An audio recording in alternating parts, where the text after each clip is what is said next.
Bismillahirrahmanirrahim. Wabihi nasta'in wa alayhi natawakkal. Wassalatu wassalamu ala ashrafil anbiya'i wal mursalin. Amma ba'd. Mga minamahal kong mga magulang at mga kapatid sa panampalataya, Assalamualaikum warahmatullahi wabarakatuh. At ngayong araw po ang ating pag-aaralan ay patungkol po sa mga aral mula sa talambuhay ng mga propeta. At ang paksa po natin sa araw na ito ay patungkol po sa mga aral mula sa talambuhay ni Propeta Nuh alayhisalam o sa Tagalog ay si Propeta Noah alayhisalam. At hindi po lingid sa inyong kaalaman na nakuha po natin ang mga aral at talambuhay ni Propeta Adam alayhisalam o si Adan alayhisalam. At ang pagitan po ni Propeta Adam alayhisalam at ni Propeta Noah alayhisalam ay nabanggit po na 10 qurun. Ibig sabihin ay 10 century. Ibig sabihin ay sa ibang mga ulama ay ito ay sinasabi nila dalawang klase yung century. Maaring kada 100 years ang sinasabi ng ano. Pero ito man ay nabanggit ng ating mga ulama na ito ay 10 century ang pagitan ni Propeta Adam alayhisalam at saka si Propeta Noah alayhisalam. Si Propeta Adam alayhisalam ay siya isang propeta at nabanggit po natin yun. At si Propeta Noah alayhisalam ay siya po ay kabilang sa mga sugo o sa mga mensahero. Yun po ang pagkakaiba nila. At nabanggit po ito sa hadith ni Propeta sallallahu alaihi wasallam noong araw ng Shafa'ah, na ito ay sinabi ni Propeta sallallahu alaihi wasallam na darating ang mga tao kay Propeta Adam alayhisalam at sasabihin nila na, Ya Adam, ikaw ay maging tagapamagitan kay Allah subhanahu wa ta'ala. At sinabi ni Adam alayhisalam na, hindi ba ako ang naging dahilan ng inyong paglabas mula sa paraiso? Kaya kayo ay pumunta kay Propeta Nuh alayhisalam. Idhabu ila Nuhin awwalu rasulin arsala ila al-ard. Ito sinabi ni Propeta Nuh alayhisalam na ang sinabi dito na pumunta kayo kay Propeta Nuh alayhisalam dahil siya yung pinakaunang mensahero na isinugo. So si Propeta Adam alayhisalam, siya po ay hindi mensahero kundi siya isang propeta. Dahil ang mga tao sa panahon niya ay lahat ay mga Muslim at wala pang nangyayaring mga tinatawag na mga gawaing shirk. So dito, si Propeta Nuh alayhisalam ay kabilang din siya sa tinatawag na ulil azm. At ang nabanggit po natin na ang ulil azm, Propeta Nuh alayhisalam, Propeta Ibrahim alayhisalam, Propeta Musa alayhisalam, Propeta Isa alayhisalam, at Propeta Muhammad sallallahu alayhi wasallam. Sila po yung tinatawag natin na ulul azm. At nabanggit natin ang pinakaunang mensahero o sugo ay si Propeta Noah alayhisalam. At saan isinugo si Propeta Noah alayhisalam? Sa panahon ni Propeta Adam alayhisalam ay wala pang nangyayaring mga pagtatambal. Bagkus na natili ang mga tao sa pagsamba sa nag-iisang tagapaglikha. Ngunit pagkaraan ng panahon ay may mga mabubuting mga tao kung saan dito isinugo si Propeta Noah alayhisalam. Itong mga tao na ito ay maraming mga mabubuting mga tao sa kanila. Itong mga tao na ito ay may mga specific sila mga ginagawang mga pagsamba, pagdakila, iginugo nila ang kanilang buhay bilang pagsamba kay Allah subhanahu wa ta'ala, habang ganun ang kanilang ginagawa ay napamahal ang mga tao sa kanila. At ganyan ang tunay na mga tao na sila ay sumasamba kay Allah subhanahu wa ta'ala. Sinabi sa hadith na kapag minahal mo ang Allah subhanahu wa ta'ala ay mamahalin ka ng mga tao. Kung malulugod sa iyo ang mga tao kapag ikaw ay ginawa mo ang mga pagsamba para kay Allah subhanahu wa ta'ala. At dito, maging sa panahon natin ngayon ay marami po na kapag tayo ay tunay na sumasamba kay Allah subhanahu wa ta'ala ay nagugustuhan tayo ng mga tao. Dahil ito ay pagsunod kay Allah subhanahu wa ta'ala. At dahil dito, noong namatay ang mga tao na ito, itong mga mabubuting mga tao na ito, ay sinabi, dumating sa kanila si Iblis. Sa ibang riwaya, dumating sa kanila si Iblis at sinabi niya na para hindi niyo makalimutan itong mga tao na ito, ng mga mabubuting tao na ito. Sila yung mga iginugol nila yung kanilang buhay sa pagsamba kay Allah subhanahu wa ta'ala.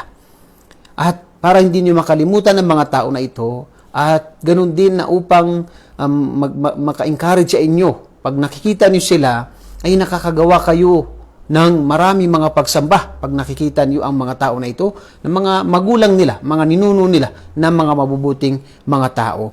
At dahil dito, una ay naglagay sila ng mga larawan ng mga tao na ito. At pagkalipas ng bagong henerasyon, yung tinatawag na namatay yung kanilang mga tatay, ay alam nila na itong mga larawan na ito, itong mga rebulto na ito, ay hindi ito sinasamba. Kundi ito ay para lamang maalala itong mga mabubuting mga tao. So nanatili ito hanggang dumating ang pangalawang century naman o pangalawang tinatawag na henerasyon na kanila itong dinadakila. Dinadakila nila na hindi nila sinasamba. At pagkaraan ng ilang henerasyon ay dumating ang panahon na sila ay nananalangin na doon sa mga rebulto na yun na mga mabubuting tao hanggang sa sinamba nila itong mga rebulto na ito. At makikita natin sa panahon natin, kaya sa relihiyong Islam ay ipinagbawal ang mga rebulto. Wala tayong makikita na mga rebulto sa Islam, kundi yan ipinagbawal sa relihiyong Islam. Bakit? Dahil ito ay unang pamamaraan na ang mga tao ay, o mga daan na makagawa ang tao ng shirk. Kaya makikita natin sa Pilipinas na maging ang bayani ng Pilipinas na si Rizal ay mayroon din nakarehistro o nakaregistered na relihiyon na Rizalista. Na alam naman natin na si Jose Rizal ay bayani ng Pilipinas. Pero hindi siya Panginoon, pero ngayon ay naka-registered po yan sa tinatawag na Pilipinas na isang relihiyon. Dahil dito ay pinagbawal ng Islam ang paggawa ng mga rebulto sa mga tao. Dahil unti-unting ito ay pinapasukan ni Iblis at ang mga tao ay pinaglalaruan ni Iblis. Makikita natin, may mga ibang mga simbahan sa mga kababayan natin mga Kristyanismo, napakaraming mga santo. At dahil dito, sinasamba na yung mga santo. Doon sila nanalangin. Tulad ng imahe ni Maria. May mga tao na doon sila nanalangin kay Maria. Na si Maria naman ay malinaw sa Quran man o sa Biblia ay nabanggit na siya ay tao, hindi siya Panginoon. Ganun din si Jesus alayhis salam. May maliit na rebulto, may malaki, may itim, o ano pa mga rebulto na ginagawa nila kay Jesus na o si Isa alayhis salam na ito naman, siya naman ay isang tao.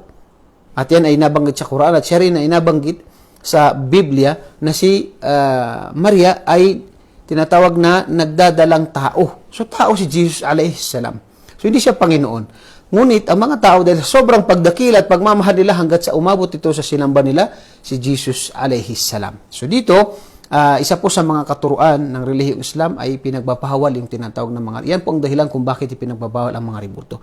At ang pinakaunang nangyaring shirk o pagtatambal sa mundo ay ang ginawa ng mga tao sa mga nasyon ni Propeta Noah alayhis salam, na ito ay nagsimula sa pagdakila, ito ay nagsimula sa para lang maalala itong mga mabubuting tao hanggang dumating sa dinakila nila, hanggang sa dumating na sinamba nila itong mga mabubuting mga tao. So yun ang dahilan, kaya ang tinatawag na ang Allah subhanahu wa ta'ala ay nagpadala siya ng propeta. Dahil sinabi ng Allah, وَمَا كُنَّا مُعَذِّبِينَ حَتَّى نَبْعَثَ رَسُولًا.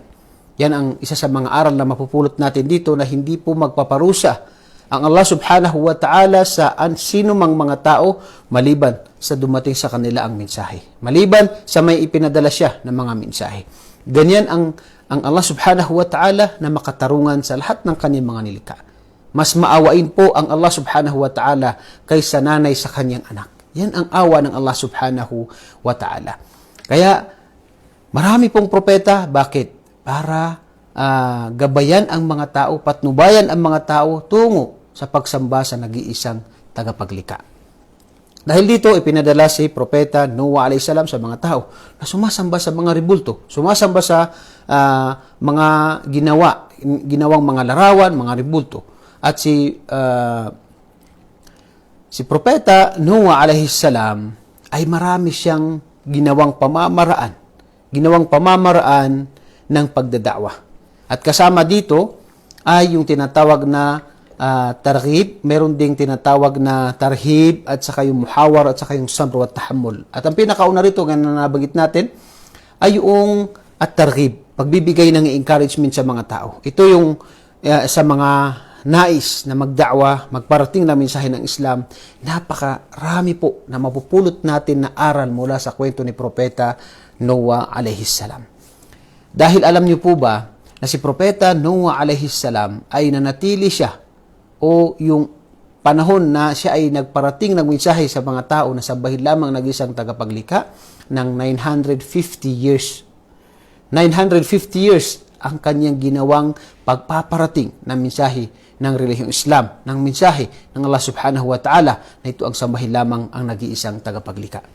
At marami siyang ginawang mga pamamaraan. Katulad dito, ay siya ay nag-encourage sa mga tao na sambahin niyo ang nag-iisang tagapaglikha upang kayo ay magtagumpay. Kaya sinabi ng Allah sa Banal Quran sa suratu Nuh, فَقُلْتُ اسْتَغْفِرُوا رَبَّكُمْ إِنَّهُ كَانَ غَفَّارًا. Sinabi niya sa mga tao na kayo ay magbalik loob kay Allah subhanahu wa ta'ala, dahil tunay na siya ay tinatawag na mapagpatawad. Yursilis sama alaykum midrara. Kapag kayo ay nagbalik loob at sumamba kay Allah subhanahu wa ta'ala, ay yursilis sama alaykum midrara. May mga biyaya na darating mula sa langit, at ito yung mga ulan at iba pang mga biyaya na mula sa langit, na ito ay sa pamagitan ng kapangyarihan ng Allah subhanahu wa ta'ala. Wa yumdidkum bi amwali wa banin, at pararamihin sa inyo ang inyong mga kayamanan at inyong tinatawag na mga anak. Wa yaj'al lakum jannati wa yaj'al lakum anhara. Allahu Akbar. Sa sino mang manampalataya, ito yung isa sa mga ginamit ni Propeta Noah alayhis salam, na sino man ang gustong magda'wa, magparating ng relihiyong Islam, magparating sa mga tao ng katulad pati sa mga Muslim na hindi sila tinatawag na nagsasala, hindi sila sumusunod sa mga utos ng ibang mga utos ng Islam, ay kasama sa pinakamagandang pamamaraan na dapat gawin ng isang da'ya o isang nagpaparating, ay yung pag-encourage sa mga tao. Dito, ang encouragement dito ay dalawa. Kapag tayo ay sumunod kay Allah subhanahu wa ta'ala, tayo ay nagbalik loob kay Allah subhanahu wa ta'ala, ay bubuksan sa atin ng Allah subhanahu wa ta'ala ang kanyang mga biyaya dito sa mundo. Lahat ng kanyang biyaya dito sa mundo. At dito, وَيَجْعَلْ لَكُمْ جَنَّاتِ وَيَجْعَلْ لَكُمْ أَنْهَارًا. Dito, sinabi ng mga ulama na dalawa ang gantimpala dito sa mundo at sa kabilang buhay. At ito ang pinakamainam. At lagi nating tatandaan na hindi lamang dito sa mundo, ngunit ang pinakamainam dito ay ang kabilang buhay. Dahil lahat tayo ay mamamatay din. Lahat tayo ay babalik kay Allah subhanahu wa ta'ala. At ito ang dapat nating paghandaan. Ito ang kabilang buhay na ito ay walang katapusan. Ang buhay natin dito sa mundo ay maaaring bukas, maaaring 1 taon, 2 taon, 10 taon, 20 years, 30 years, tayo din ay mamamatay. Ngunit ang pinakamahalaga na dapat natin paghandaan ay yung kabilang buhay, na kung saan ito ang tinatawag na buhay na walang hanggan. Kaya dito, isa sa encouragement sa mga tao na kapag tayo ay sumunod kay Allah subhanahu wa ta'ala, ay gantimpala mula kay Allah subhanahu wa ta'ala ang kanyang mabiyayang pamumuhay dito sa mundo, at ganun din na ibibigay sa atin sa kabilang buhay ang kanyang paraiso. Allahu Akbar. Yan ay pagsunod lamang kay Allah subhanahu wa ta'ala.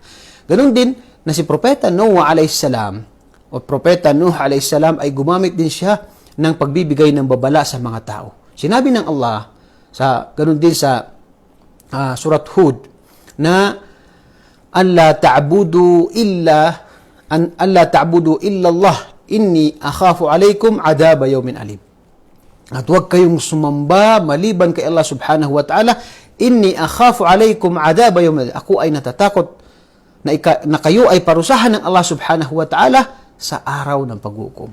So sa mga tao naman na sila ay sumuway, dapat nating paalalahanan sila na ang kaparusahan sa mga tao na sumuway, narinig nila ang mensahe, ay napakatindi ang parusa ng Allah subhanahu wa ta'ala.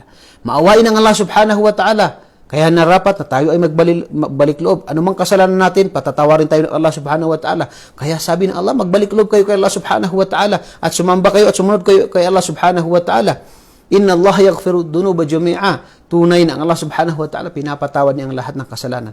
Pero ang tao na hindi nagbalik loob, siya ay sumuway kay Allah subhanahu wa ta'ala, ay tunay na ang kanyang parusa ay napakatindi sa mga tao na sila ay sumuway kay Allah subhanahu wa ta'ala. Ganun din na isa sa mga ginamit ni Propeta Noah alayhi salam ay yung kanyang pakikipag-usap sa kanila. Yung ginagamit niya, yung tinatawag na logic. Lalo na sa mga kababayan natin minsan na hindi Muslim, na sila ay sumasamba sa mga rimulto, sumasamba sa mga inukit.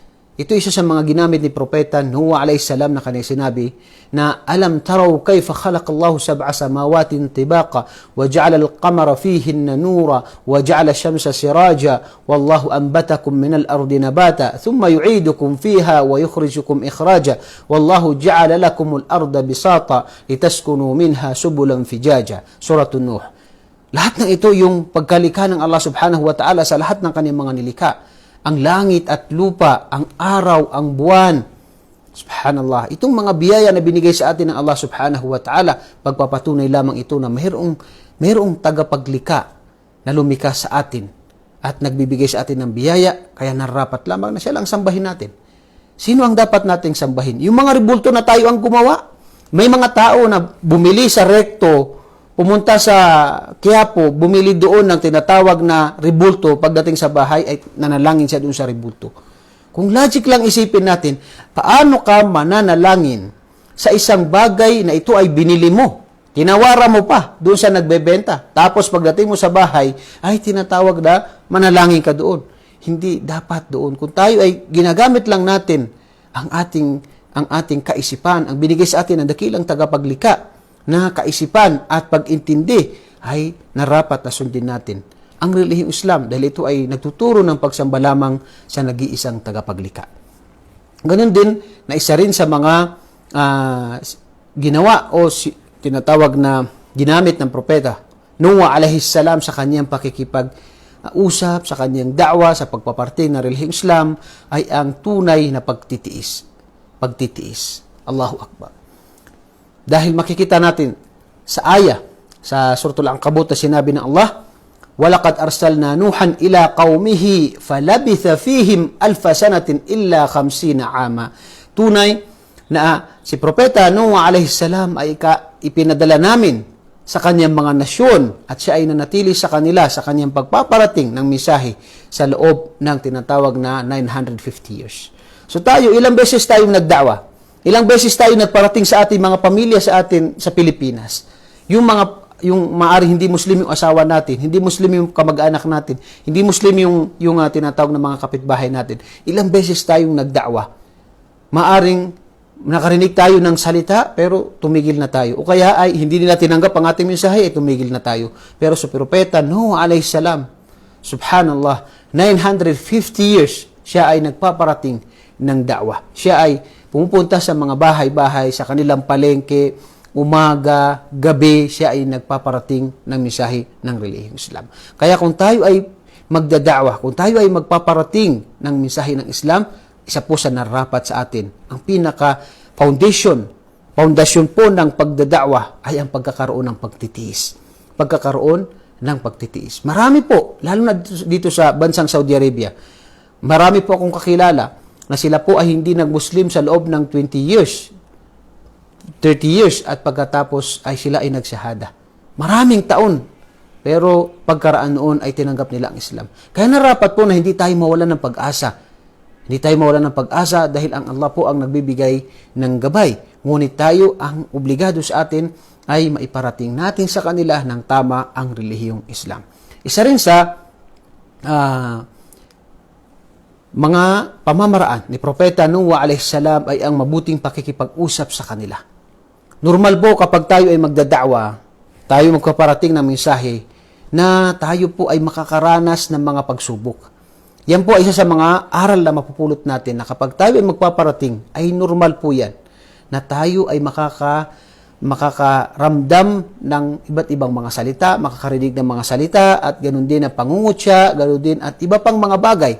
Dahil ito ay nangyari sa lahat ng mga propeta, mula kay Propeta Noah alayhi salam hanggang kay Propeta Muhammad sallallahu alaihi wasallam.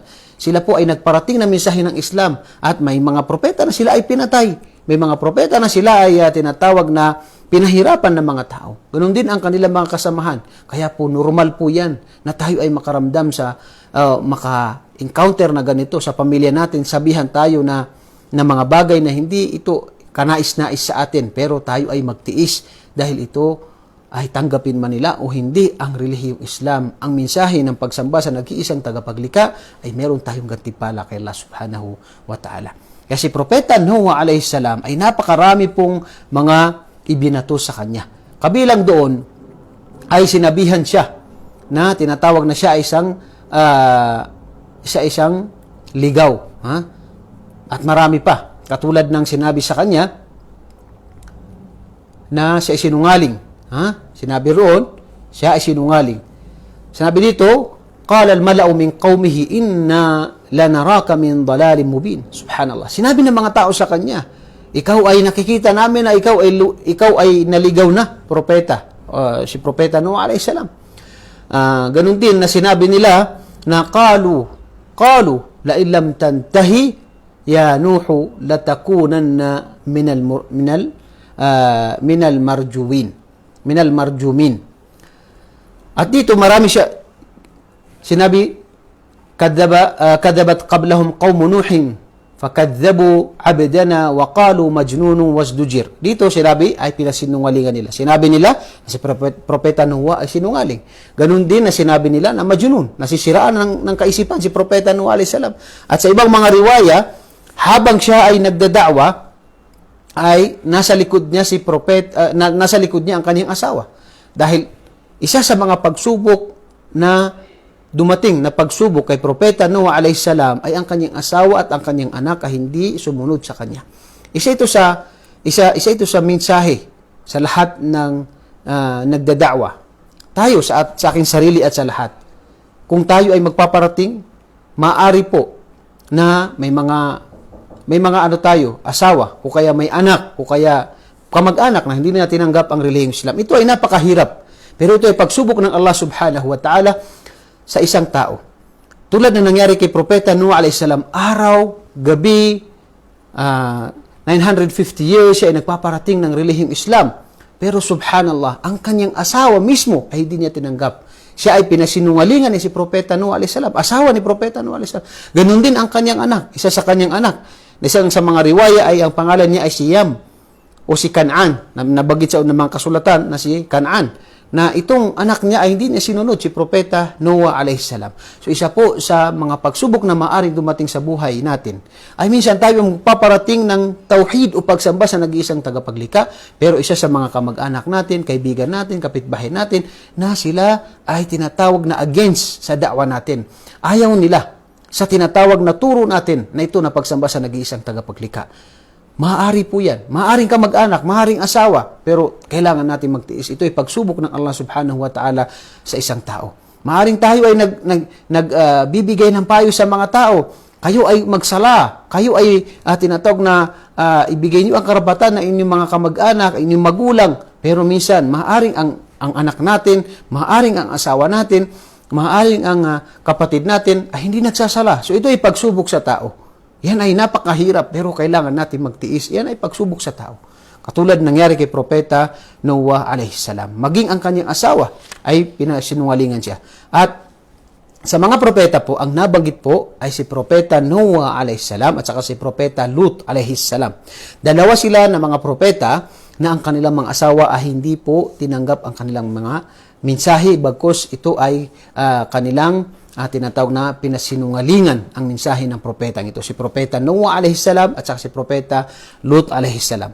Kaya ang kanilang mga asawa ay nasama po sa pagparusa sa kanila. Nasama po sa pagparusa sa kanila. At dahil nga sinabihan nila, iba't ibang sinabi nila kay Propeta Noah alayhi salam, sinabi nila na siya ay kadhab, sinungaling, siya ay majnun, nasisiraan ng kaisipan, ligaw, at lahat-lahat sinabi nila kay Propeta Noah alayhi salam. Pero alam niyo ba paano nagda'wa si Propeta Noah alayhi salam? Subhanallah. Yung mga tao, araw-gabi nagdada'wa siya sa loob ng 950 years. Pero ang mga tao, bakit kakaunti lang ang naniwala sa kanila?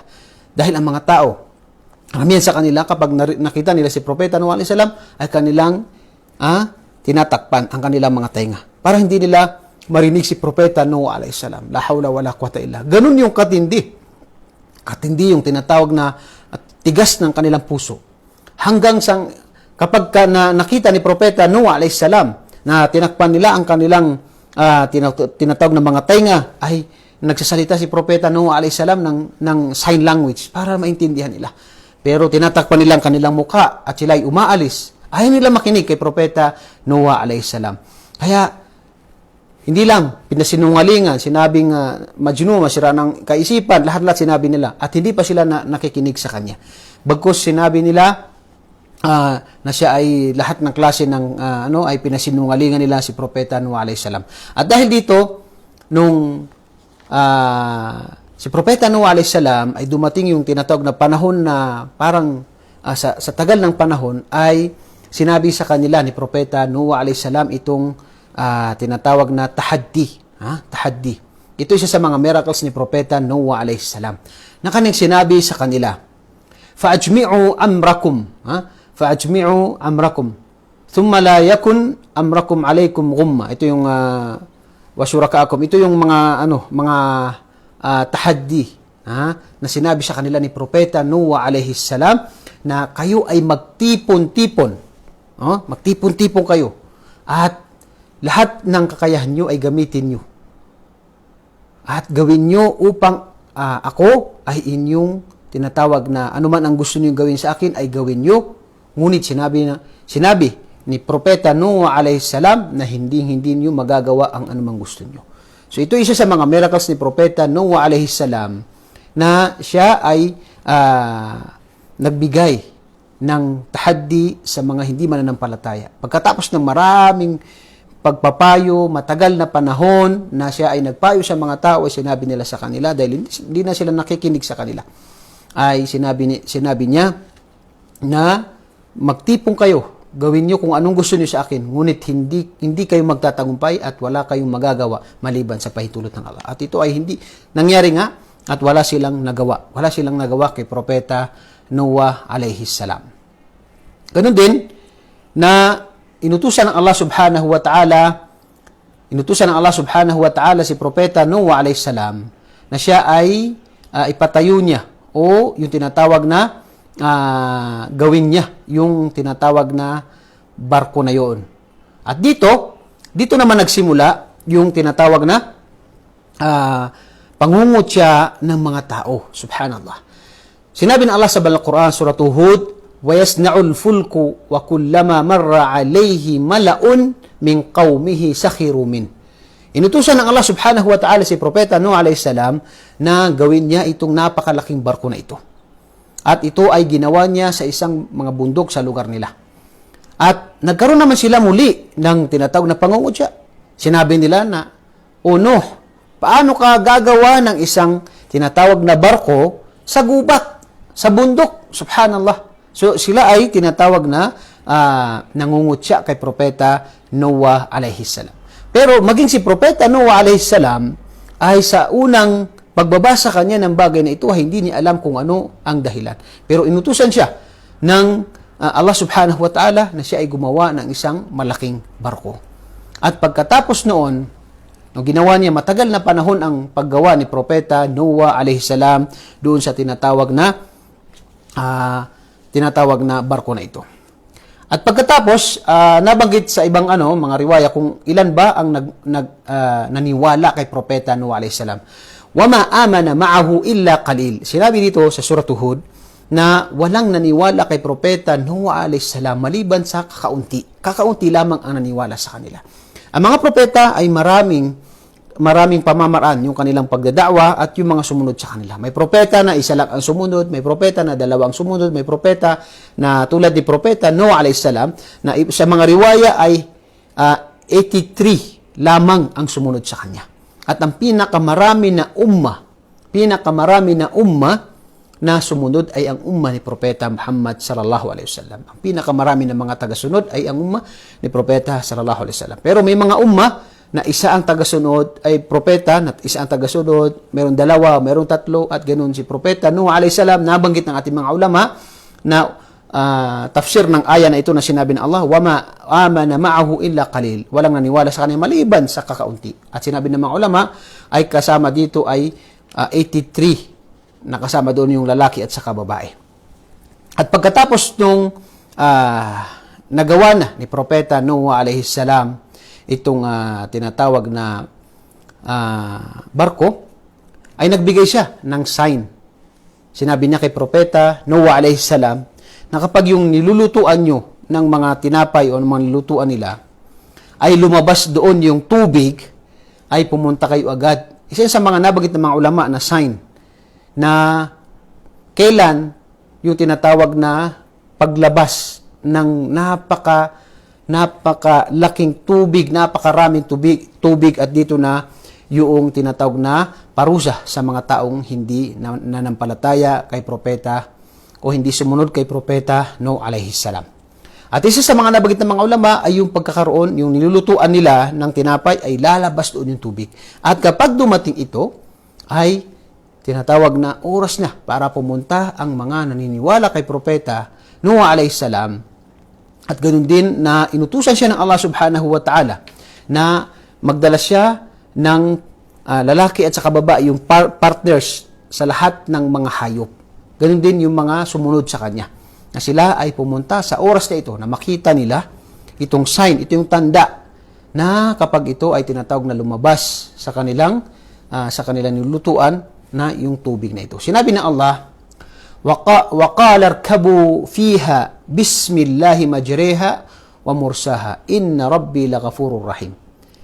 At dito, inutusan ng Allah subhanahu wa ta'ala, قَالَ ارْكَبُوا فِيهَا. Ito yung oras na dumating yung tubig dun sa kanilang nilulutuan ng tinapay, o ibang term, ay pagkatapos, ay inutusan sila ng Allah subhanahu wa ta'ala na sumakay doon sa matagal na ginawa ni Propeta Noah alayhi salam na isang barko. At ayon sa mga ulama ay tatlong palapag itong yung barko na ito. Unang palapag ay yung sa mga hayop, pangalawa yung sa mga tao, ay pangatlo ay sa mga ibon. Yan ang nabanggit ng ating mga ulama. At pagkatapos ay nabanggit kanina, sumakay sila doon at yun, inutusan ng Allah subhanahu wa ta'ala ang langit at lupa na nagsilabasan dito ang napakarami at napakalaking tubig hanggang sa nalunod lahat ng mga tao maliban sa naniwala kay Propeta Noah alayhi salam. Isa ito sa mga dapat na mapulutan natin na aral na sino man ang hindi sumunod kay Allah subhanahu wa ta'ala at sila ay nagmalabis sa mga propeta ay sila ay paparusahan ng Allah subhanahu wa ta'ala. Tulad ng mga nasyon ni Propeta Noah alayhi salam sa panahon ni Lut alayhi salam, panahon ni Hud, ni Saleh. Lahat yan, mga tao na pinarusahan ng Allah subhanahu wa ta'ala na nabanggit po sa banal na Quran. Maging sa Biblia, mayroon po mga nabanggit dyan na mga kwento ng pagpaparusa ng mga tao sa mga hindi mananampalataya.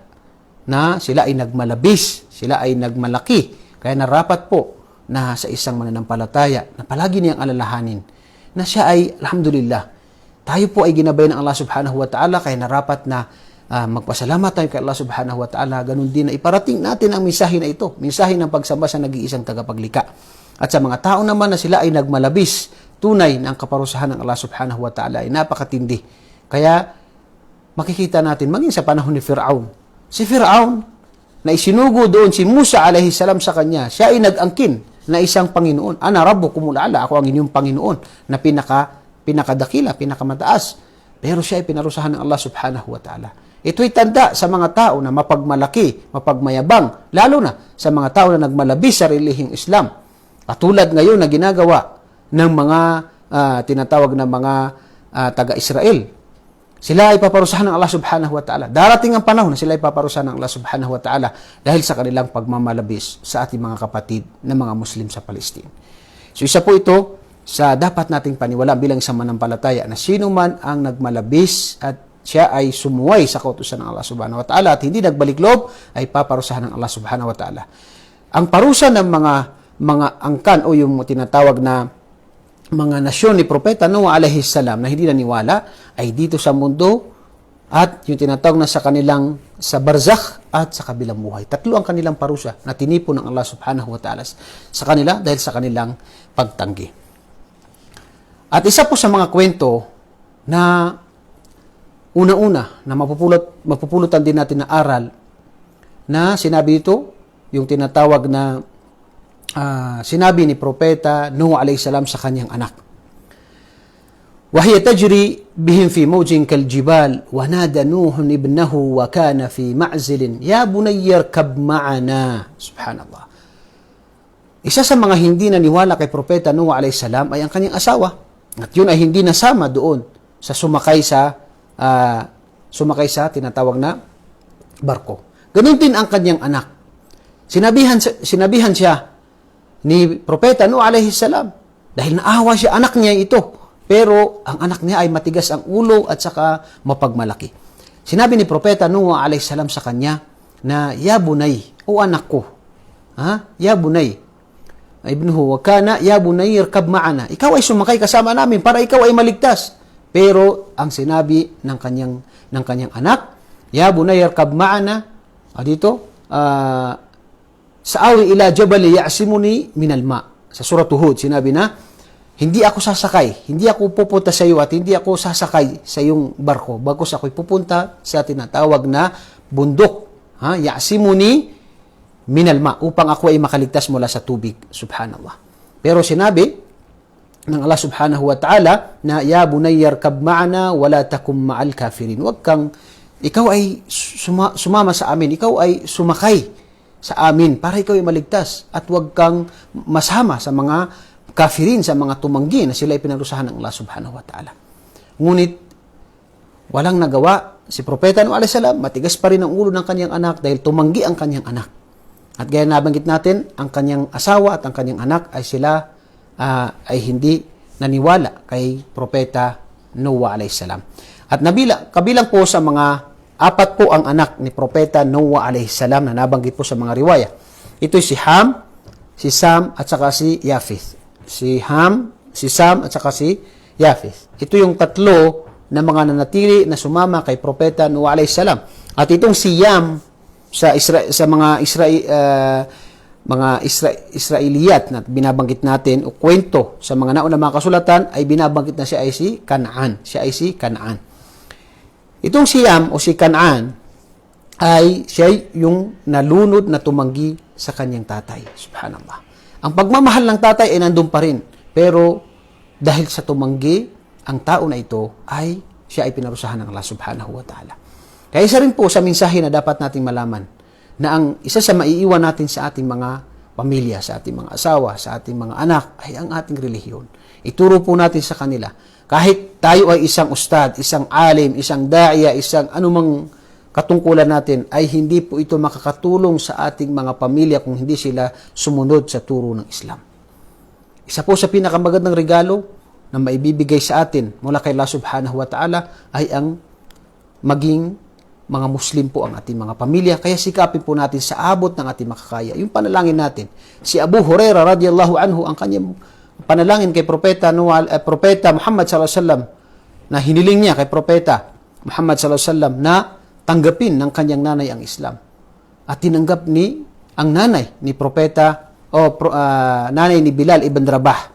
Dahil nanalangin ng Propeta sallallahu alaihi wasallam kay Allah subhanahu wa ta'ala, nagabayan niya ang nanay ni Bilal, hindi si Abu Hurairah radiyallahu anhu.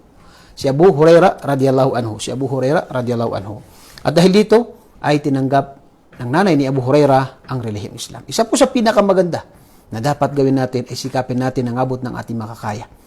At hindi po ibig sabihin na may mga kapatid tayo, kamag-anak tayo, asawa o kamag-anak na hindi sila tumanggap sa relihiyong Islam, ay titigil po tayo sa ating pagdadakwa. Hindi po ito tinatawag na kapintasan sa isang tao. Ang mahalaga sa isang mananampalataya ay nagawa niya kung ano ang kanyang obligasyon bilang isang kapatid, bilang isang magulang, bilang isang asawa na naiparating mo sa iyong asawa, sa iyong kamag-anak ang relihiyong Islam. Kung naiparating mo ito, alhamdulillah. Ang itatanong sa iyo ng Allah kung naiparating mo. Pero tinanggap ba o hindi ito itatanong sa isang mananampalataya. Kaya po, ang kanyang anak ay hindi po tinanggap ang tinatawag na mensahe ni Propeta Nuh alayhi salam, kaya kabilang siya sa mga nalunod.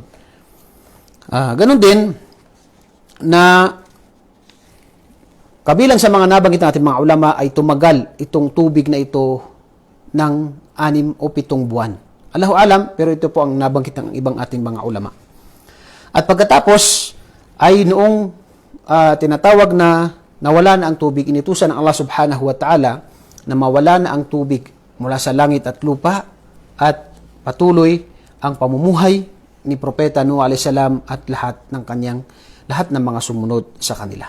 Kabilang po sa mga aral na mapupulot natin dito ay yung tinatawag na ang ating umma na ito, itong umma, nasyon ni Propeta sallallahu alaihi wasallam ay kabilang po sa mga sasaksi kay Propeta Nuh alayhi salam sa kabilang buhay. Dahil nabanggit po sa hadith na tatanggi ang mga nasyon ni Propeta Nuh alayhi salam kapag tinanong sila na mayroon bang propeta na isinugo sa inyo at na yan ba ay nagawa niya ang kanyang mensahe na ibinigay namin sa kanya. Sasabihin ng mga nasyon ni Propeta Noah, sila yung mga hindi na nampalataya, dahil bubuhayin sila ng Allah subhanahu wa ta'ala sa kabilang buhay, sabihin nila, walang dumating sa amin na mensahe. Walang dumating sa amin na mensahero. At darating ang mga ummah ni Propeta Muhammad sallallahu alaihi wasallam dahil tatanungin ng Allah si Propeta Noah, sino ang saksi mo? Sabi ni Propeta Nuh alayhi salam sa hadith, ng aking saksi ay ang ummah ni Propeta Muhammad sallallahu alaihi wasallam.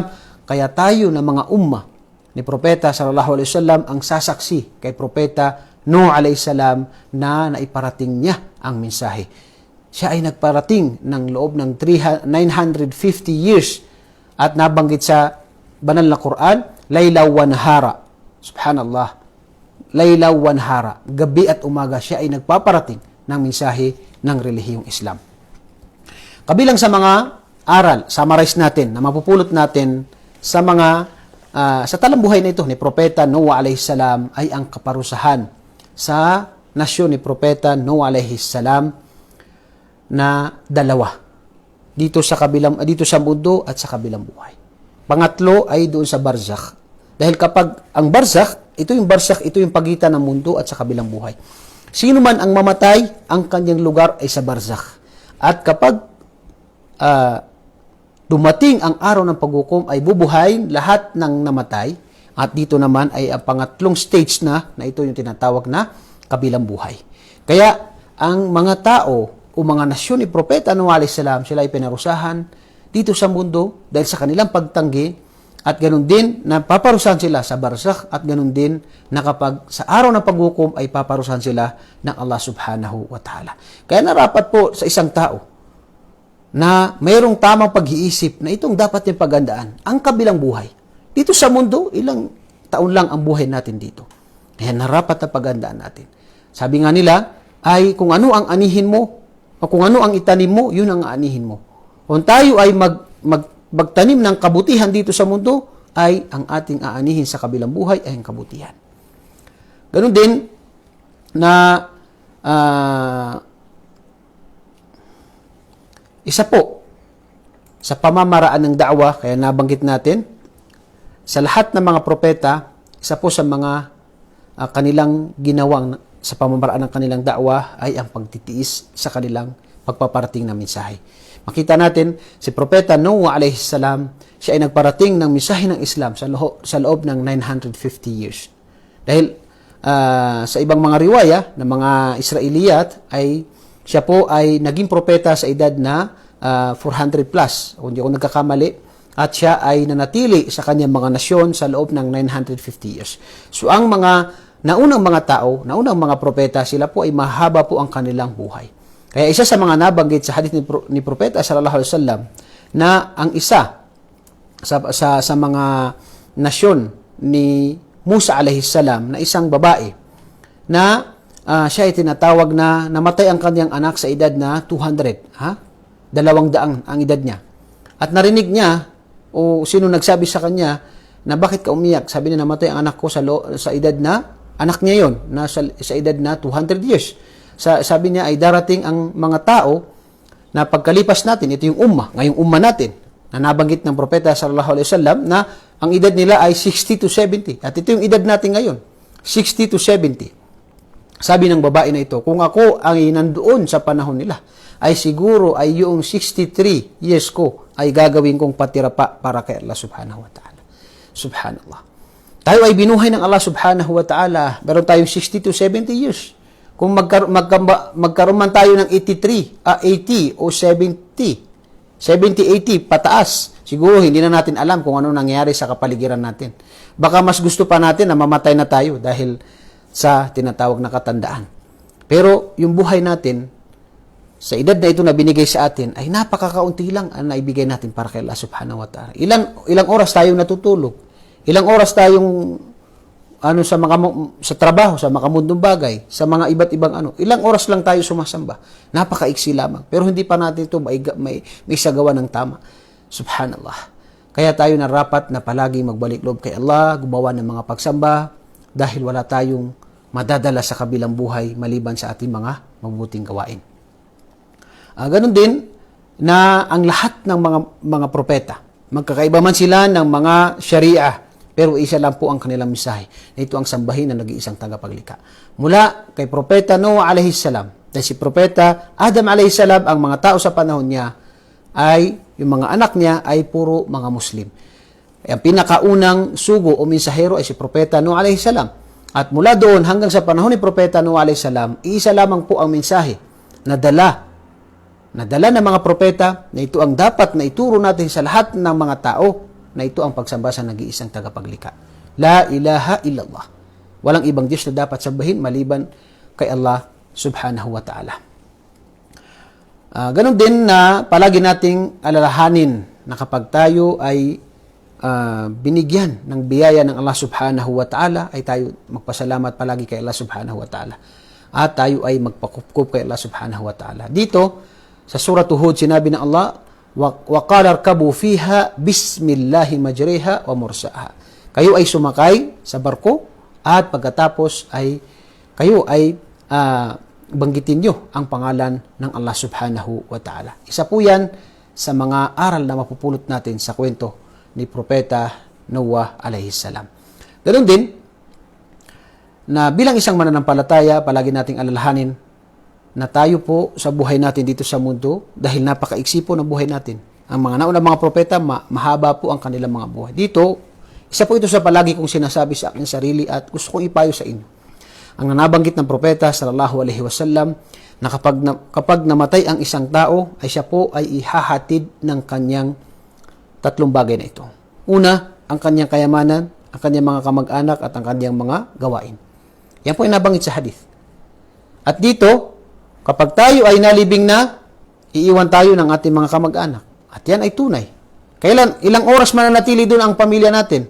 Subhanallah. Manatili yung kamag-anak doon ng 1, 2, 3 oras. Pero aalis din. Tayo ay lamang ang manatili sa ating libingan. Pangalawa, yung kayamanan natin. Ililibig ba sa atin yung mga kayamanan natin? Yung sakyan natin, yung bahay natin, yung ibang kayamanan natin? Wala. Pangatlo, na siyang maiiwan sa atin ay yung ating mga gawain. Yung mga gawain natin. Yan ay kung ano ang ginawa natin para kay Allah. Tayo ay nagsala para kay Allah. Tayo ay nagbigay ng sadaka para kay Allah.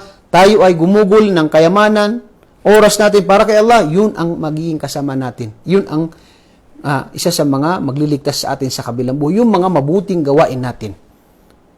Kaya narapat po sa bawat mananampalataya, sa binigay sa atin ng Allah subhanahu wa ta'ala ng buhay na ito, ay narapat po na gawin natin ito na para kay Allah subhanahu wa ta'ala. Tayo po ay nagkakamali. Tayo po ay nagkakaroon ng mga pagkukulang.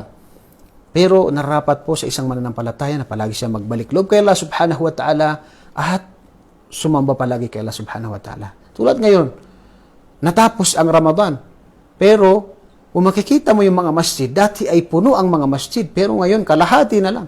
Hindi natin sinasabi yung mga sunna na sala, yung salatul tarawih, yung mga salatul qiyamul lail, wala. Wag na po natin pag-usapan yun. Ang pinakamahalaga ngayon sa panahon natin ngayon ay may isagawa natin yung mga obligasyon natin. Halimbawa, sala. 5 sala. Subhanallah. Ang 5 sala, ang siyang pinakamahalaga dahil ito ang pinakaunang itatanong sa kabilang buhay. Subhanallah. Kung ang sala natin, ilang minuto lang ito. Ito ay para kay Allah, pero hindi pa natin maisabuhay. Kaya, dumating ang isang lalaki. Kay Propeta sallallahu alaihi wasallam, sinabi niya, Ya Rasulullah, anong gagawin ko? Kung gawin ko ba itong tinatawag na 5 beses na sala, ako ba ay makakapasok sa paraiso? Sinabi ng Propeta sallallahu alaihi wasallam, kung totoo na isagawa niya ang 5 beses na pagdarasal, ay makakapasok sa paraiso ng Allah subhanahu wa ta'ala. Kaya po, bilang isang mananampalataya, palagi nating sinasabi sa ating mga sarili, palagi nating paalalahan nating sarili, hanggang ilang taon tayo mabubuhay dito sa mundo. Paalalahanan natin ngayon ang ating mga sarili. Marami po tayong naririnig, may mga ustad tayo, mga kabataan pa. Inna lillahi wa inna ilaihi raji'un. Mga kabataan pa. May mga hindi pa nga pinapanganak, namatay na. 2 taon, namatay na. So tayo sa panahon natin ngayon, may mga ustad tayo, ganun din. May mga malalakas din ng mga kaibigan natin, namatay din. May mga matatanda, namatay din. So lahat tayo ay mamamatay din. Kullu nafsin dha'iqatul maut. Malinaw na sinabi ng Allah, lahat ng buhay ay makakatikim ng kamatayan. Kaya sa atin, alhamdulillah, itong mga natitirang mga oras natin, gawin po natin na para kay Allah. Bigyan natin ng oras ang ating sarili na magbalik loob at gawin natin kung ano mga kinalulugod ng Allah subhanahu wa ta'ala.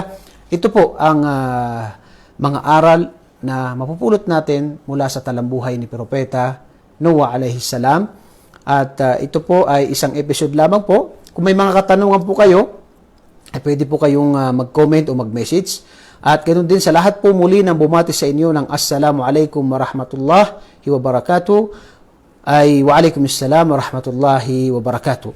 At ganoon din inshallah bukas sisikapin natin makakuha tayo ng ibang mga lecture ganoon ng natin, na ipangako natin na meron tayong fiqh o yung pag-aaral patungkol sa mga pagsamba.